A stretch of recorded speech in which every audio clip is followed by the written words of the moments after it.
예수찬양교회 공동체 여러분들 안녕하십니까? 우리가 원치 않았던 모든 뉴질랜드 사람, 특별히 저희들이 이제 밖에 나가지 못하는 상황 가운데 있으면서 예배를 드리게 되었네요. 저도 이런 날이 올 줄 몰랐습니다. 어쨌든 하나님께서 우리 가운데 역사하셔서 이 기회가 더욱더 하나님을 깊이 있게 만나는 기회가 되고, 또 온 세상은 치유받고 당신의 뜻만이 아름답게 드러나는 축복이 있기를 간절히 바랍니다. 이미 카톡을 통해서 예고해 드린 것처럼 오늘 말씀은 신명기 1장입니다. 신명기 1장은 저희들 매일 큐티 만나에서 큐티하고 있는 말씀의 범위인데, 한국의 두란노에서 나오는 생명의 삶이라고 하는 책에서 저희들이 참고해서 이렇게 매일 큐티하고 있습니다. 한두 번 정도 읽으시고 그리고 이 말씀을 듣는다, 저는 그렇게 생각하고 이 말씀을 같이 나누기를 원합니다. 전체 말씀을 다 주석하는 게 아니고 한 4부분 정도 주어진 말씀을 통해서 여러분들과 함께 은혜를 나누게 되기를 간절히 바랍니다. 같이 예배드리는 게 아니고 혼자서 녹음하고 있는 상황이라 음성이 좀 어색하고 할지라도 이해하시고 또 큰 은혜를 받는 시간 되기를 간절히 바랍니다. 신명기 1장 2절 말씀입니다. 현대인의 성경으로 번역된 건데, 시내산에서 세일산을 지나 가데스 바네아까지는 도보로 11일 10하루 걸리는 거리였다. 3절 말씀. 이스라엘 백성이 이집트를 떠난 지 40년째가 되는 해 11월 1일에 모세는 여호와께서 명령하신 것을 그들에게 다 선포하였는데 라고 말씀을 시작합니다. 신명기는 모세 오경 5권의 성경책, 창세기, 출애굽기, 레위기, 민수기, 신명기, 이렇게 5권의 책의 맨 마지막 책입니다. 교회에서 자주 우리가 나눴던 것처럼 창세기에 사람이 마지막 보면 타락을 했죠. 그리고 죽었다 하고 창세기가 끝납니다. 출애굽기 주제는 뭐냐? 출애굽기는 그런 사람을 하나님이 구원하셨다 하는 것입니다. 그리고 레위기는 뭘까요? 하나님이 구원하신 사람에게 주시는 은혜가 바로 예배입니다. 예배를 드렸더니 구원을 주신 게 아니라 구원하셔서 예배할 수 있도록 하신 겁니다. 민수기는 뭘까요? 민수기는 봉사입니다. 우리가 직임을 맡고 혹은 또 직임을 맡지 않았다 할지라도 주일에 또 여러 만나 모임을 통해서, 커뮤니티를 통해서 봉사하지 않습니까? 근데 봉사를 함으로 구원받는 게 아니라 구원받았기 때문에, 출애굽기에서 구원받았기 때문에 봉사한다. 그런 주제가 바로 민수기 주제가 봉사였습니다. 그리고 신명기는 뭐냐? 말씀이죠. 두 번째 말씀, 그런 뜻인데, 신명기란 말이 우리가 하나님의 말씀을 보는 것, 말씀을 순종하는 것, 이 모든 것이 순종함으로 구원을 받는 게 아니라 하나님이 구원해 주셨기 때문에 말씀을 우리가 순종할 수 있게 되었다. 그렇게 모세 오경은 해석을 할 수가 있습니다. 다시 한번 더 이야기하면, 창세기는 사람이 지음을 받았지만 타락했다. 출애굽기는 이런 사람을 하나님이 구원하셨다. 레위기는 하나님이 구원하심으로 사람은 예배를 드릴 수 있게 되었다. 그리고 민수기는 그래서 봉사하게 되었다. 그리고 신명기는 뭐라고요? 하나님 말씀을 순종할 수 있게 되었다. 이제 그렇게 모세오경을 풀이할 수 있겠습니다. 그런데 이제 오늘 모세가 1장에서 서두에 그 섭섭함을 여기 표현해 놓았습니다. 1장 2절에 보니까 시내산에서 그들이 가야 할 땅 가나안, 이 가나안 땅이 보이는 곳 가데스 바네아이죠. 시내산에서 가데스 바네아까지 가는 시간, 거리, 이게 열하루 11일 정도 된다는 겁니다. 그런데 3절에 보니까 이 이스라엘 백성들이 11일 만에 갈 거리를 그해 40년 11월 1일이 되어서도 아직 못 갔네요. 그쵸? 그러니까 11일 만에 갈 거리를 40년 다 되었어도 가지 못했다 하는 그 후회스러움을 말씀하고 있는 것입니다. 거리상 11일 걸어가야 될 길을 40년 동안 돌아다녔다 하는 것이 모세 신명기의 서두 말씀이었습니다. 왜 이런 일이 일어났습니까? 여러분 이미 읽어보셔서 아시겠지만은 38년 전에 가데스 바네아에서 가나안으로 보내진 12 정탐군들의 보고 중에서 10명의 보고가 이 가나안 땅이 너무나 강력하고 본인들이 들어가면 다 죽겠다 하는 취지로 이야기를 한 겁니다. 그리고 가나안 땅 사람들에 비해서 이스라엘 사람들, 자기들은 메뚜기와 같다 그렇게 표현을 했고, 우리가 거기 들어가면 그 땅은 우리를 잡아먹을 것이다. 근데 이게 지어낸 이야기가 아니고 그들의 눈으로 보았던 현실을 이야기한 겁니다.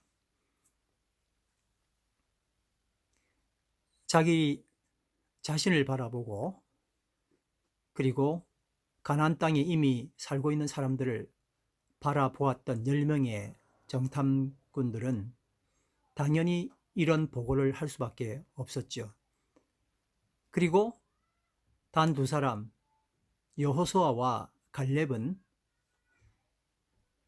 자기 자신을 바라보고 그리고 가나안 원주민들을 바라본 것이 아니라 하나님을 바라보고 하나님을 소망했기 때문에 그들은 그렇게 이스라엘 백성들에게 보고한 것이 아니라 우리가 당연히 정복할 수 있는 땅이다 라고 이야기를 했던 겁니다. 지금 우리는 인류 역사상 너무나 중요한 시기에 서 있습니다. 매일 사는 게 고통스럽고 앞길이 잘 보이지 않습니다.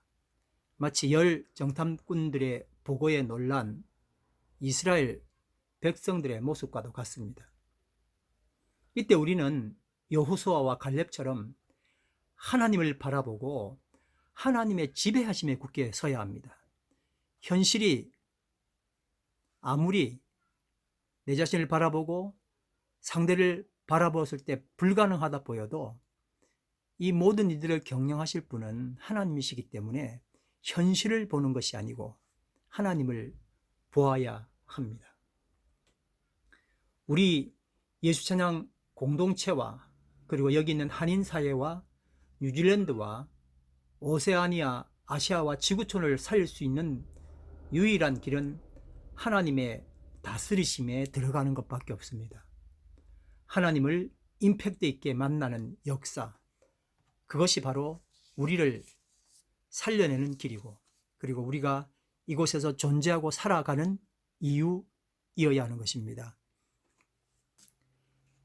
이제 17절 말씀을 보시겠습니다.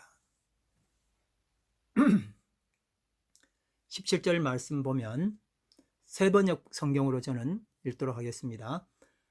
17절, 재판은 하나님께 속한 것이니 재판을 할 때에는 어느 한쪽 말만을 들으면 안 돼요.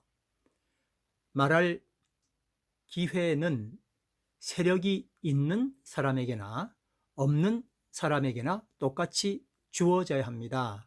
어떤 사람 앞에서도 두려워하지 마십시오. 그리고 당신들이 판단하기 어려운 것이 있거든 나에게로 가져오십시오. 내가 들어보겠소. 라고 1000부장, 100부장, 50부장, 10부장 이렇게 백성들을 관리하는 사람을 뽑고 난 다음에 그분들에게 했던 모세의 이야기였습니다.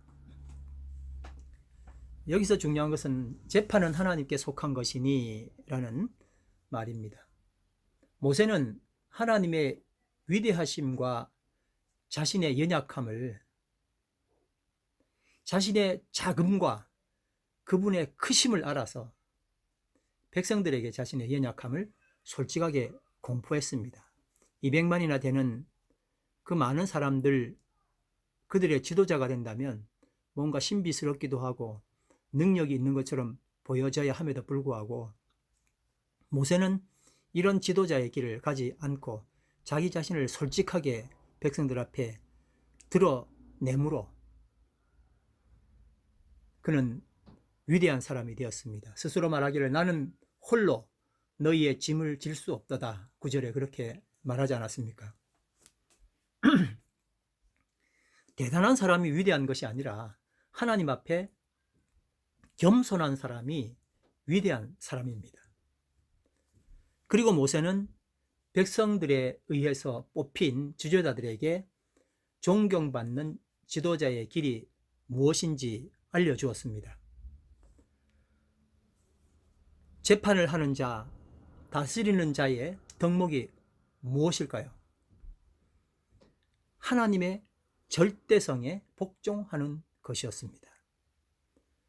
그러니 첫 번째, 재판관 본인이 그 직책으로 교만해서는 안 되었습니다.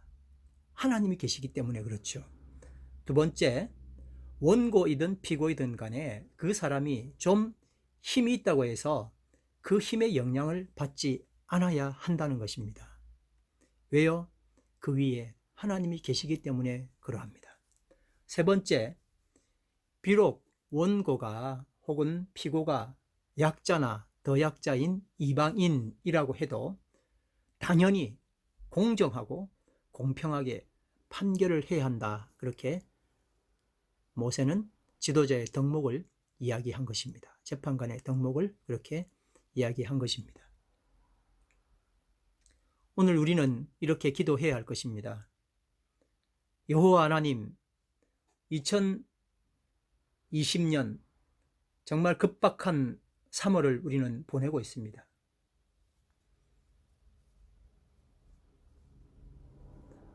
오늘은 우리 예찬 공동체에 살든 죽든 이 땅을 섬기는 혹은 심판하는 직분을 주님께서 주시지 않았습니까? 아무리 환경이 심각하게 변해도 모세와 그의 지도자들이 재판은 하나님께 속한 것이니 라고 한 이 한마디 말처럼, 그래서 그들이 그 정체성을 유지하고 존경받은 것처럼 저희들도 이 상황 속에서 하나님께 속하였다라고 선포하기를 원합니다. 그래서 먼저 우리가 교만하지 않게 하시고, 두 번째, 힘 있는 세상에 내가 너무 무력하다고 기죽지 않고 더 당당하게 하시고, 세 번째로 이 사태로 인해서 고통받고 있는 많은 사회적 약자들을 돌볼 수 있는, 나도 힘들어요 라고 물론 말할 수 있지만 나보다 더 힘든 사람들을 돌아볼 수 있는 그런 하나님의 귀한 마음을 허락해 주십시오 라고 기도했으면 좋겠습니다. 이제 26절을 보겠습니다. 그러나 너희가 올라가기를 즐겨 아니하고 너희 하나님 여호와의 명을 거역하여.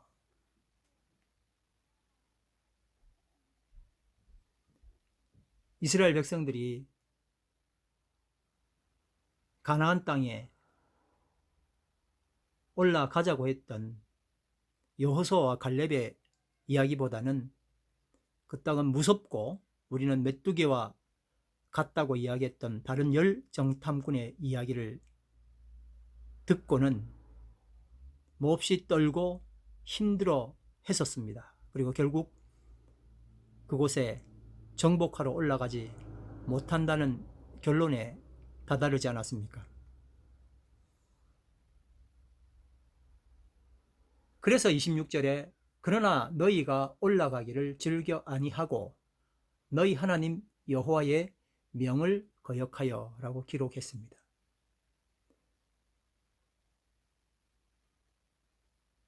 (29절) 말씀을 보면 이들이 왜 이렇게 했는지에 대한 이유가 기록되어 있습니다. 29절 말씀, 이스라엘이 무서워하고 두려워했다 그렇게 기록하는데 29절 말씀에 모세가 그들에게 이렇게 이야기합니다. 내가 너희에게 말하기를 그들을 무서워 말라, 두려워하지 말라. 여러분, 하나님이 과거에 실수를 하셔서 이스라엘 백성들이 믿지 못하게 되었거나 앞으로 하나님이 하실 일에 의심이 생겨서 이스라엘 백성들이 하나님을 믿지 않고 두려워했던 것이 아닙니다. 실망이 되든지 믿지 못하든지 간에 이스라엘 백성들은 반드시 하나님께 초점이 있어야 했습니다. 그런데 그들은 하나님께 초점이 없었습니다. 하나님은 언제나 그들의 삶에 있어서 지나가는 사람 1, 2 정도밖에 안 되는 조연이었습니다. 여러분, 하나님께 초점 맞추는 게 뭐 그리 대수냐 이렇게 질문할 수 있습니다. 여러분, 뭐 그리 대수냐가 아니라 정말 대수입니다. 우리가 하나님께 초점을 맞추지 않으면 두 가지 큰 문제에 봉착하게 됩니다. 하나는 내 자신을 보고 실망하게 되고, 다른 하나는 적을 보고 놀라게 됩니다. 나를 보고 뭐 한다고요? 실망하고요. 또 적을 보고는요, 놀라게 된다고요.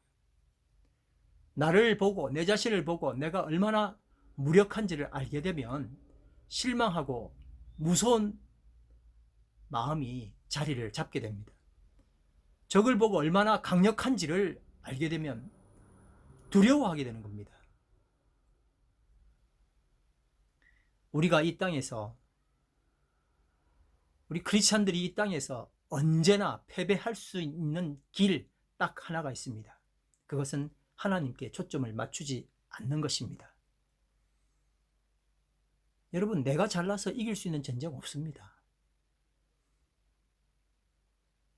나는 선한 방법인데 세상은 선하지 않은 방법으로 무조건 이기려 하기 때문에 정말 선한 방법으로 같이 싸워도 이길 수 있는 게 우리에게는 별로 없는데도 불구하고 그들은 나쁜 방법으로 우리를 이기거든요. 어떻게 이길 수 있습니까?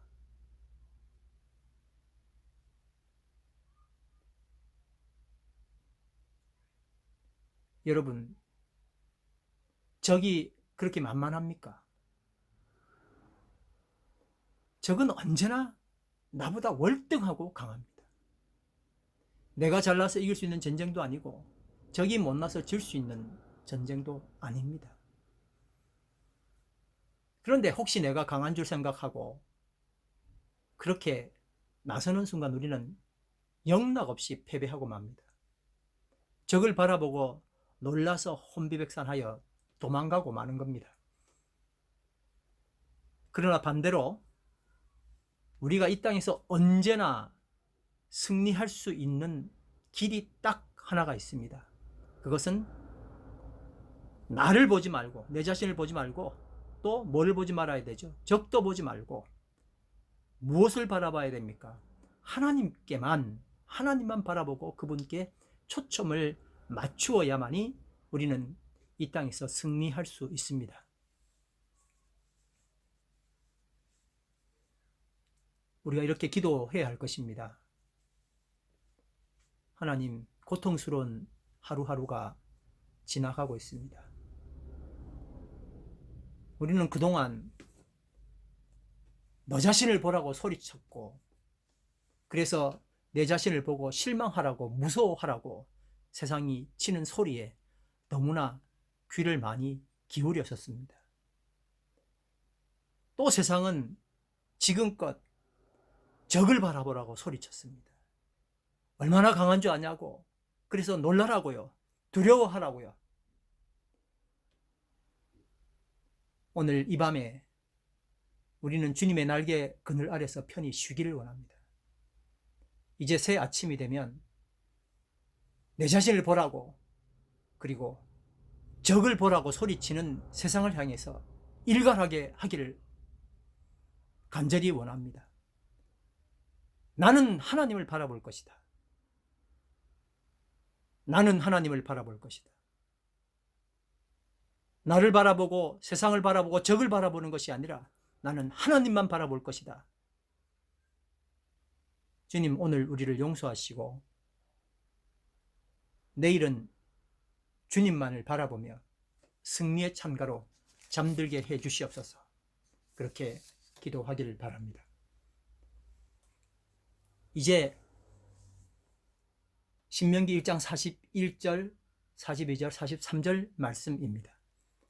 41절, 너희가 대답하여 내게 이르기를 우리가 여호와께 범죄하였사오니 우리 하나님께서 우리에게 명령하신 대로 우리가 올라가서 싸우리이다 하고, 너희가 각각 무기를 가지고 경솔히 산지로 올라가려 할 때에 42절, 여호와께서 내게 이르시되 너는 그들에게 이르기를 너희는 올라가지 말라, 싸우지도 말라, 내가 너희 중에 있지 아니하니 너희가 대적에게 패할까 하노라 하시기로.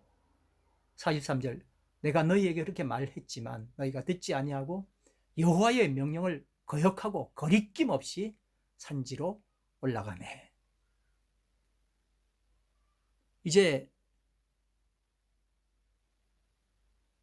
백성들은 여호수아와 갈렙의 이야기가 아니라 열 정탐꾼의 이야기를 듣게 되므로 하나님은 대노하셨습니다.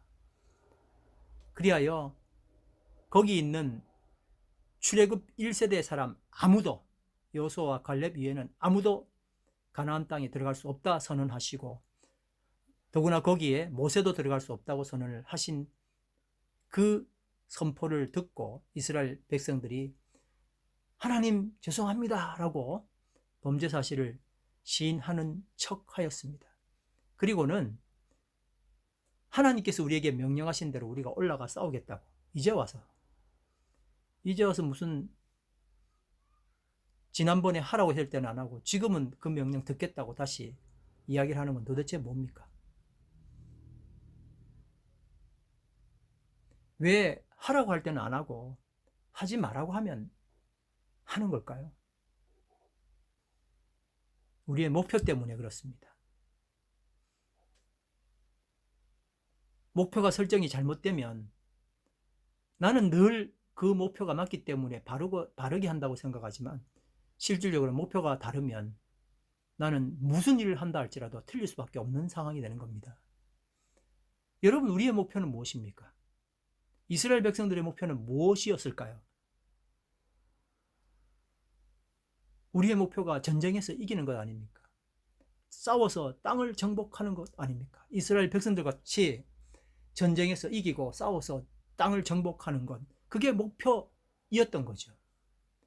어떻게 죽지 않고 살아남느냐가 목표 아닙니까? 어떻게든 버텨보는 게 목표 아닙니까? 하나님, 제발 저를 살려주십시오.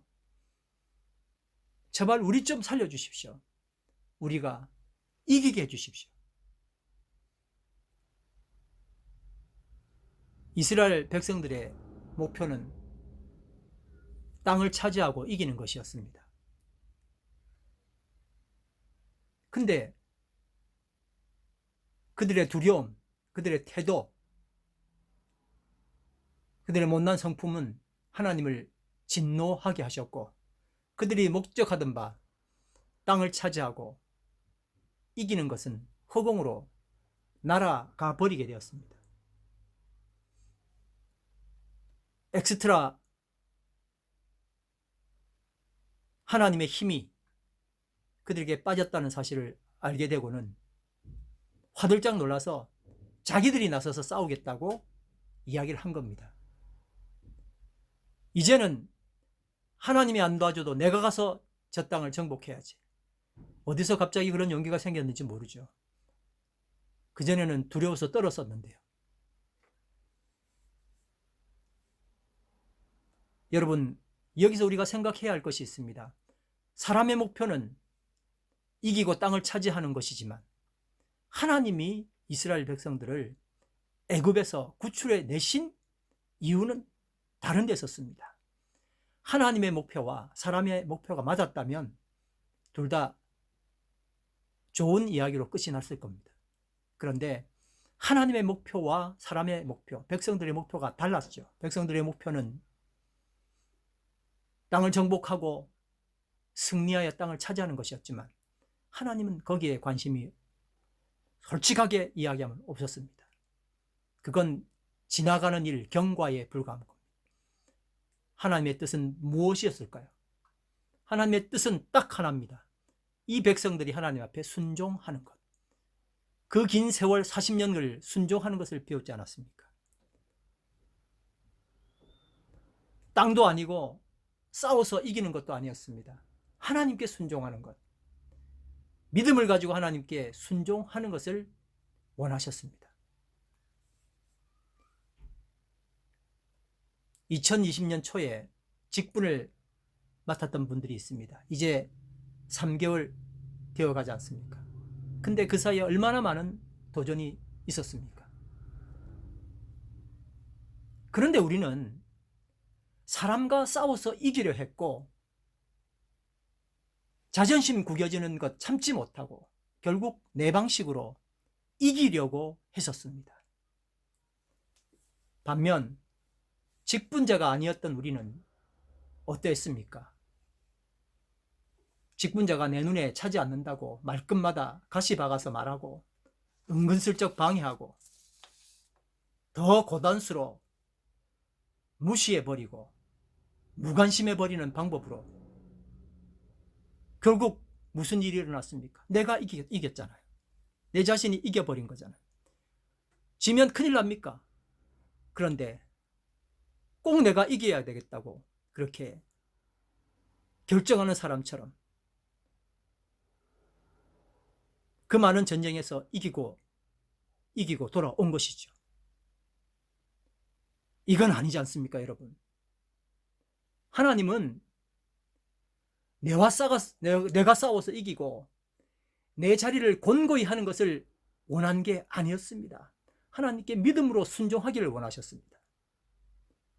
나를 신뢰하는 믿음이 아니라 하나님을 신뢰하는 것이었습니다. 내가 이기는 것이 아니라 나를 이기기를 원하셨습니다. 내가 이기는 것은 나에게 순종하는 것이죠. 그러나 결국 하나님께 불순종하는 겁니다. 그러나 나를 이기는 것은 나에게 불순종하는 것이고 내가 복종되는 것이지만 하나님께는 순종하는 것이었습니다. 여러분, 이스라엘 백성이 38년, 거의 40년을 생고생, 개고생한 이유가 바로 내가 이기려고 했기 때문입니다. 나는 이겨야 돼. 내가 이겨야 돼. 내가 저 모든 것들에게 이겨야 돼. 지고 나면 잠도 오지 않고 분풀이로 고통스럽죠. 어떻게 하면 이 원수를 갚을까? 근데 여러분, 여호수아와 갈렙은 나를 굴복시키고 하나님 앞에 믿음 가지고 순종하면서 결국 나를 이겼습니다. 내가 이겼던, 그렇게 우기고 맞다고 주장했던 10명의 정탐꾼들, 자기는 이겼는지 몰라요. 하나님은 그걸 원치 않으셨습니다. 내가 이긴 삶이 아니라 나를 이긴 삶, 하나님 앞에 나를 복종시켜 나를 이긴 삶, 이것이 여호수아와 갈렙을 있게 만들었던 겁니다. 오늘 우리는 이렇게 기도해야 할 것입니다. 여호와 하나님, 오늘도 살아보려고, 나를 살리려고, 내가 이기려고 모든 에너지를 소비하고 말았습니다. 새 아침, 하나님의 은혜로 새 아침 주시면 이제 내가 이기려던 모든 마음을 몰아내고 나를 이길 수 있도록 역사해 주시옵소서. 예수님 이름 의지하여 기도드립니다. 그렇게 다 같이 기도하면 좋겠습니다. 여러분, 상식이 무엇입니까? 상식. 공동체 안에 상해호 관계 속에서 손해를 최소화하고 서로가 얻게 되는 이익 말이죠. 이익이 많게 되는 것을 하기 위해 만들어진 규칙이 상식 아닙니까? 그러니까 상식이라는 것은 피차간의 손해를 최소화하고 이익은 극대화시키는 것에 대한 상호간의 규율인 것입니다. 그래서 우리가 상식적인 사람을 만나면 다행이지만 상식 이하의 사람을 만나게 되면 매우 곤란을 느낍니다. 자기는 다 이익 가져가고 손해 절대 안 보려고 하는 사람들 만나면 너무 괴롭죠? 자, 저는 상식 이야기를 하는 게 아니라 그럼 믿음은 무엇인가? 라는 질문을 하는 겁니다. 믿음이라는 것은요, 상식 이하가 아닙니다. 한국에서도 보면 믿음이라 하고 상식 이하의 행동을 하는 사람들이 많이 있죠. 그걸 또 믿음이라 그러네요. 상식 이하를 가지고. 믿음은 상식 이하가 아니라 상식 이상입니다. 그러니까 상식이 사람의 손익을 따지는 거라면 믿음은 사람이 아니라 하나님의 손익을 따지는 겁니다. 상식의 결국은 사람의 손해와 이익, 거기에 달려 있습니다. 그러나 믿음은 사람이 아니라 하나님께 초점이 맞춰져 있습니다. 하나님이 영광 받으시는 거예요. 다시 말하면 하나님의 손익에 초점이 맞춰져 있는 것이 믿음이라는 것입니다. 그러니 우리가 하나님을 기대하고 예배드리는 이유가 상식만이라도 지켜지기 위해서 드리는 게 아닙니다. 내 형님이 내 재산을 가져갔습니다. 예수님, 저 형님을 야단쳐서 나에게 재산 돌려주십시오. 그때 예수님 뭐라고 하셨습니까? 내가 재산 나누는 사람이냐? 주님께 나온 건 내 손해를 극복하고 더 큰 이익을 얻기 위해서 나오는 게 아니란 말입니다.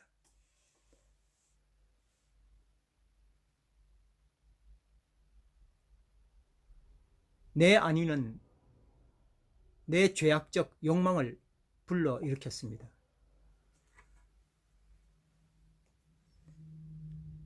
거짓 선지자 적 그리스도는 내 안위를 자극합니다. 여러분, 콕 집어서 이야기하면 신천지 무슨 문제입니까? 내가 구원 얻겠다는 것 아닙니까? 다른 사람은 구원 얻지 못해도 나는 구원 얻겠다고요. 14만 4천에 내가 들어가야 되겠다고요.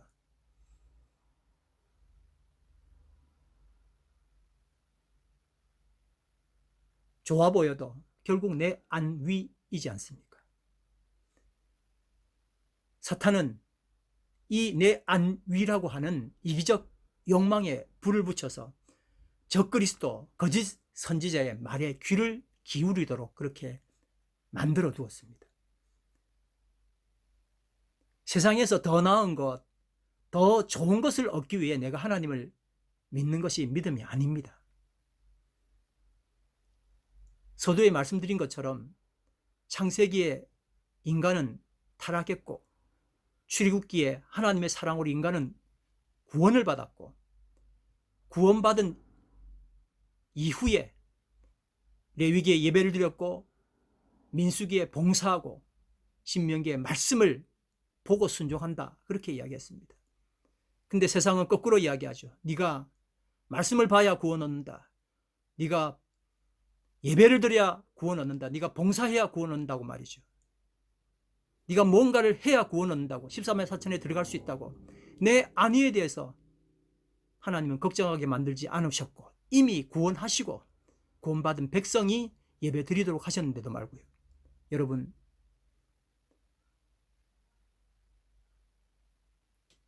내 구원은 이미 완성되었습니다.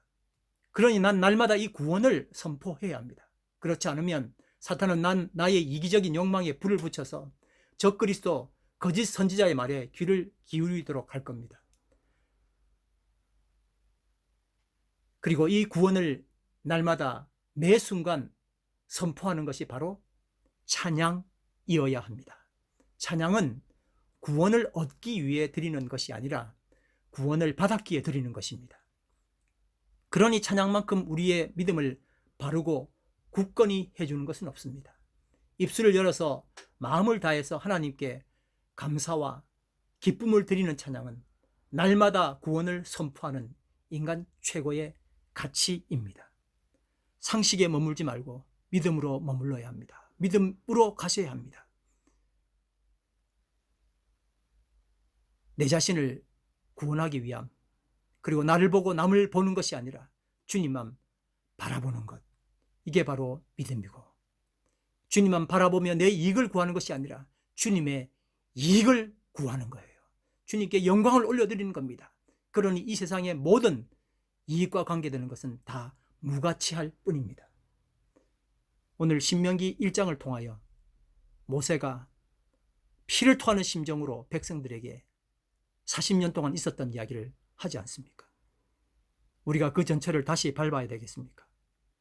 주님께, 오로지 주님께 우리의 초점을 맞추게 되길 바랍니다. 주님이 나를 다스린다 고백하길 바랍니다. 남도 아니고 내 자신도 아니고 주님만 바라보아야지, 그렇게 결심하길 바랍니다. 오늘 우리는 참으로 급박하고 고통스러운 상황 가운데 놓여져 있습니다. 다들 집에 다른 곳 가지 못하고 꼼짝없이 있어야 하는 이런 어려움 가운데, 원치 않은 상황 가운데 놓여 있다 하지만 이 기회에 하나님은 강제로라도 우리를 주님께 집중하게 되기를 간절히 원하신다 생각합니다. 우리가 집에 다 스테이 하면서 하나님께 집중하는 동안 자연계는 회복되기 시작합니다. 공해 물질이 점점 사라지고 물고기들이 돌아오게 될 것입니다. 아름다운 자연이, 그동안 너무 피곤해져 있었던 자연이 이제 서서히 회복을 하던 역사가 일어날 겁니다.